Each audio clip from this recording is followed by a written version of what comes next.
Hey everyone, this is Kat from Eden's Garden, and today I'm here to make a video tutorial on how to make a Tumblr edit. This was requested by someone in my inbox, and thank you to that person who have requested this because I have been wanting to do video tutorials for a while. This is my first time, so I will probably make a lot of mistakes, but hopefully you guys can bear with me. And also, please forgive me, my fan is in the background. It's very hot in freaking Florida, so you're probably going to be hearing that throughout this whole tutorial, so I apologize in advance. But anyways, yeah, so let's go ahead and jump right into it. We're trying to make a Tumblr edit here. The first thing that you need to know when it comes to editing in Photoshop, I believe, is how to work with the adjustments, how to set different effects and different stuff. If you really don't know how to do that, I'll link some tutorials down below the video so you guys can learn about how to use the adjustments, like what each function does in Photoshop. Also, I will show you some tips on how to make a nice good edit here in this tutorial, so of course keep watching. The first thing that you want to know when you're doing a Tumblr edit or a GIF in general on Tumblr, you may want to know the dimensions that it takes to post. Recently Tumblr has changed it up. They've changed it up like 4 times, but this is their recent new dimensions that you're supposed to post with. The first one, if you're trying to make a big wide edit, the widest is 540 pixels as a width, and the height can be whatever you would want it to be. I think there is a limit though. Usually I just go through 700 pixels as my height. I don't really go beyond that. So yeah, so 540 pixels width. This is very important to know. For your halves, photos, or your half set, you want it to be 268 pixels width. This is very important, especially when doing GIFs. Oh my gosh, it's very, if you're trying to do a GIF set, you definitely want to know that 268 is the pixels, because anything beyond that or anything lower than that will make it either grainy or freaking blurry, and you'll be pissed, like I have been many times before I even learned of the new dimensions. And so yeah, this is something you want to learn.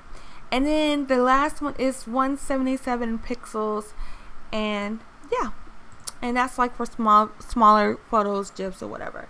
So once you learn that, you're good. Then I guess you can go on to starting editing. For this tutorial today, I'm going to be using Kai from the Korean boy band group EXO. And basically what I have here is a nice big high definition photo. The width is 1024 pixels by 1454, and it's huge. As you can see, just as soon as you get to 100, it's like that. But what I want to do right now is, first step is to crop my photo. Yeah, so I'm going to go click the cropping tool here and set my dimensions. I already have it set up here, which is 540 by 600 inches. That's how much I want this photo to be. And so I'm just going to position the photo to where I would like it to be, where I want it to be centered. I want him right in the middle. So once you set your dimensions, and once you crop the area that you want it, set it in the places you want it, you're going to right click and then press crop, and then it will resize it to 540 to you.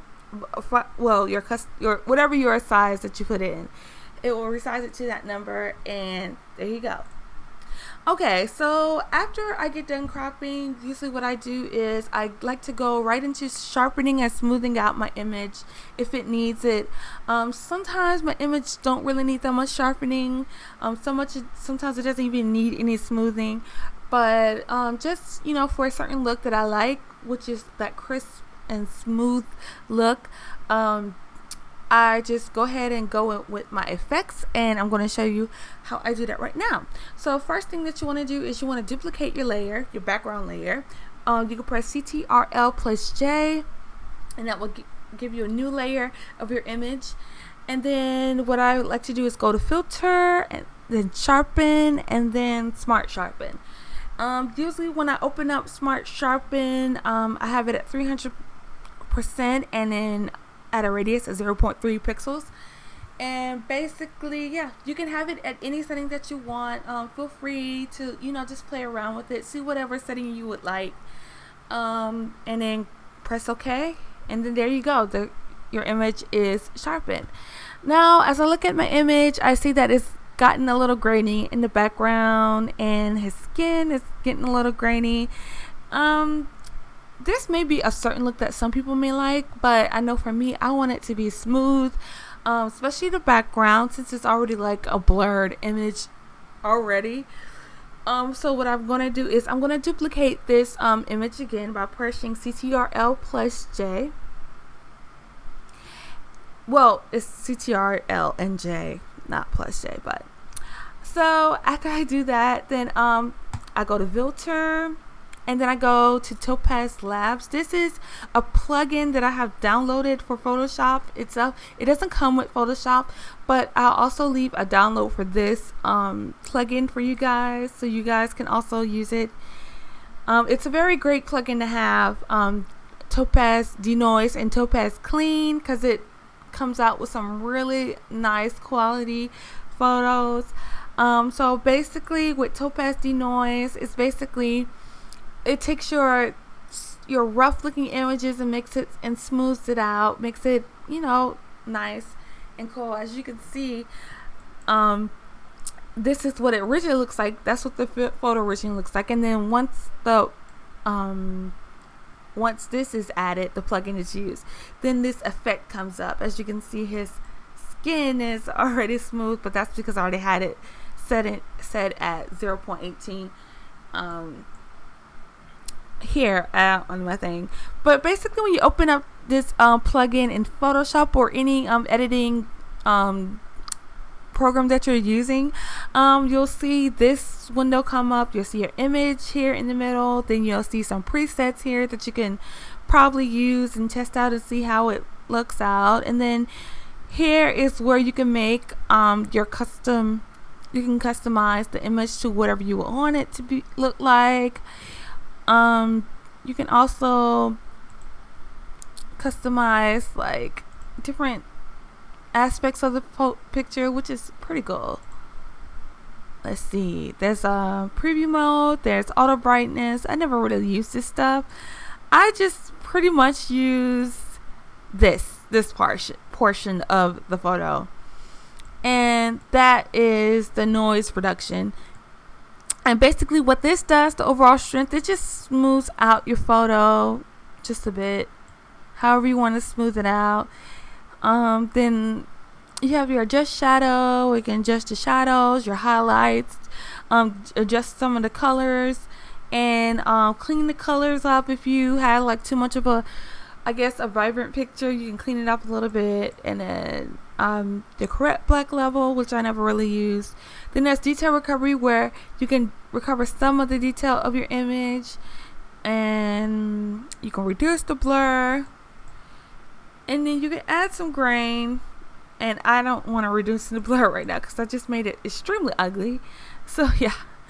So once I have the setting, I try to be a little under 0.20 because I feel like 20 is too much, but I'll settle my grits on 0.14. After you do that, then you press OK, and then voila, that's the new image that is on your edit now. So far we've sharpened and smoothed it, and right now I just want to take care of some of the little details in this photo that has been like smoothed over from that plugin.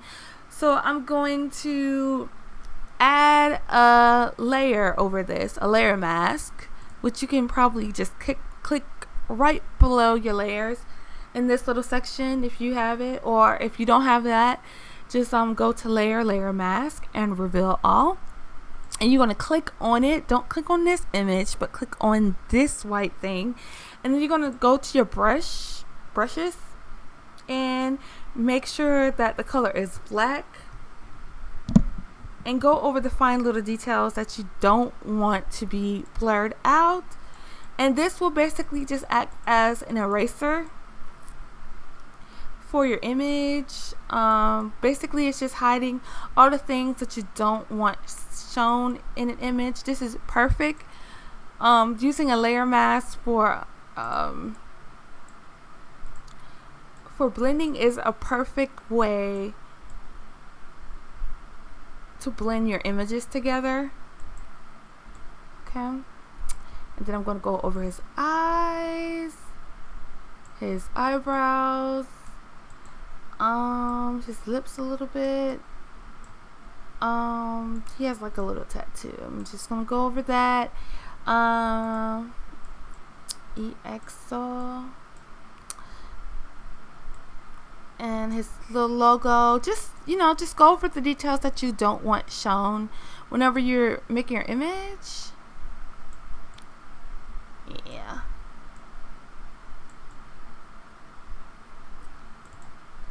Okay, I think that's all that I don't want shown. So yeah, like I said, it works as an eraser. So just go in and go fill out the little details that you don't want shown, and then you can go on from there. Now you can either continue editing just a little bit, or you can just go on to your adjustments. But what I'm going to do here is I'm going to add another effect, and this is how I want to merge all of these together, but I don't want to merge them all to be like one thing, because I may make a mistake and want to try and go back and do something else again. So what I'm going to do is I'm going to press Alt, Ctrl, Shift, and E, and basically it's going to combine all these three little images all together and make one layer. Yeah, that's a little cool thing that I learned. Then what I'm going to do is I'm going to go to filter, then I'm going to go to blur, then I'm going to go to Gaussian blur, and I'm going to set my radius at 1.0 because 1.0 is pretty safe when it comes to blurring things out for an image or an edit. Then I'm going to add another layer mask, and I'm just going to basically go over his entire body and some of the streets just to make give it a cool effect. Just go over that, so this won't all be blurred out.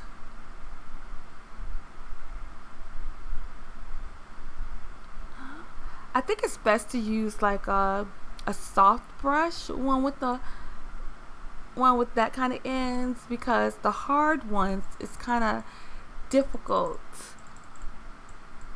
because you have to end up going back and doing all this kind of different stuff. I think it's more easier if you just go with a soft brush.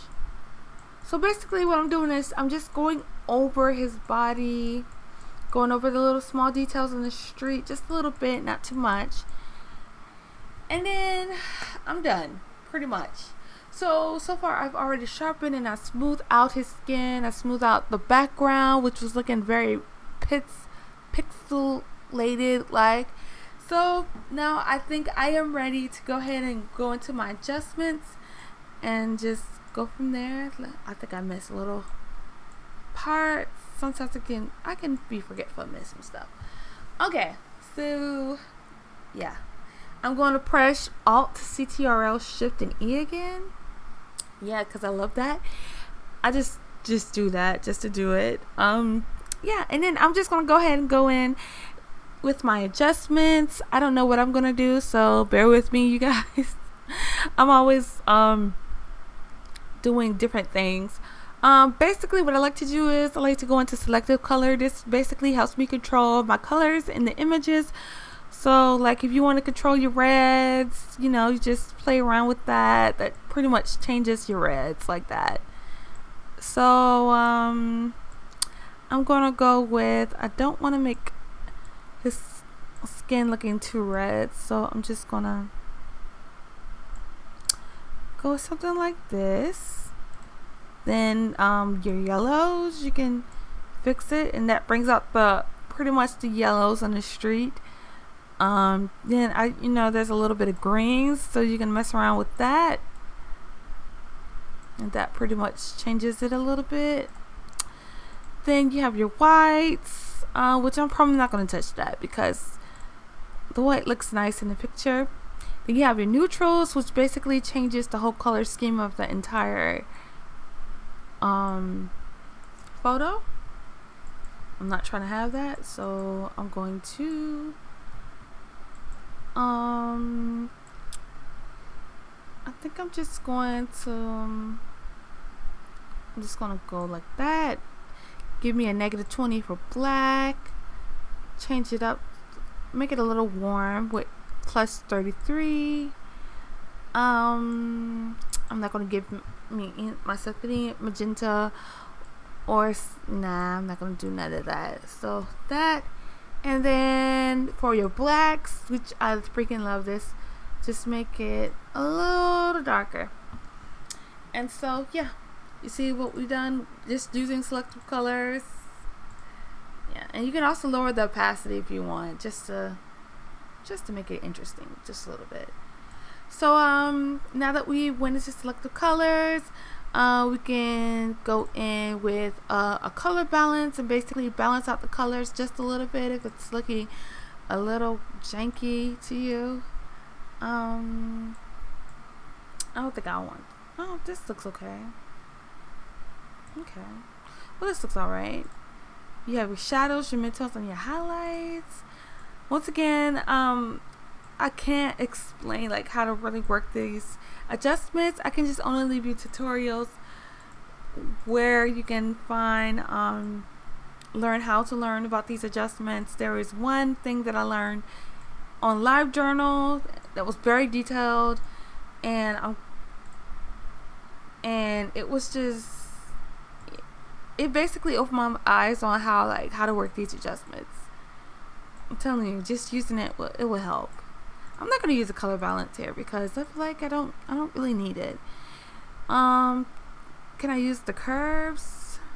Curves pretty much, when you use RGB, it pretty much lightens. It kind of works as the selective color a bit.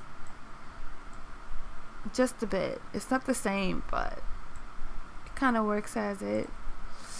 I don't want to go for that.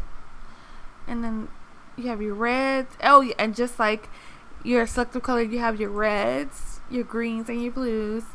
So yeah, I'll just play around with it. I said, if you just play around with it and see what you come up with. Then let's add a little vibrance, which pretty much brings the photo alive a little bit. If it's too yellow, what your skin is looking like right now, I'm just gonna recolor that. I don't want it to. Ugh. Okay, and then you can add things like gradient maps to help the effects a little bit, make it look a little darker than it is already. Oh, this is perfect. Yeah. And so basically, I think I want to be finished with that. Let me add just a touch of curves, just to make it a little lighter,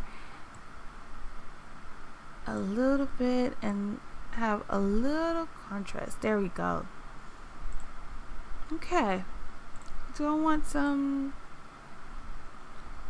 really want this? No, I don't want any saturation. And then sometimes I just like to go back in and add a gradient map and just lessen the opacity, just to give it a cool, nice effect. I feel like you can, with edits, you can do anything that you want to do,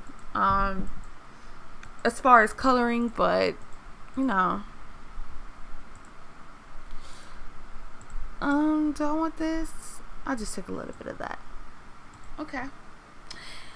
And so, there, I think I'm done with this. I don't want to do too much, but yeah, this is the basics of just making a plain GIF. Basically, you're just editing it to however you want. It doesn't have to always look sharpened. It doesn't have to look smooth. Just make sure, just find a texture or quality that you're satisfied with, and then just go ahead and use your own adjustments and just play around. Or you can just slap on a PSD like some of us do, and go from there.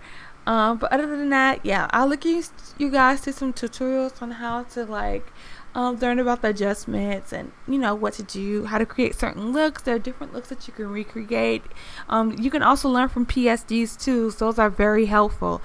So don't just think that just using a PSD is just lazy, because I also learned from using PSDs with a combination of learning from tutorials and different stuff. So it's very easy.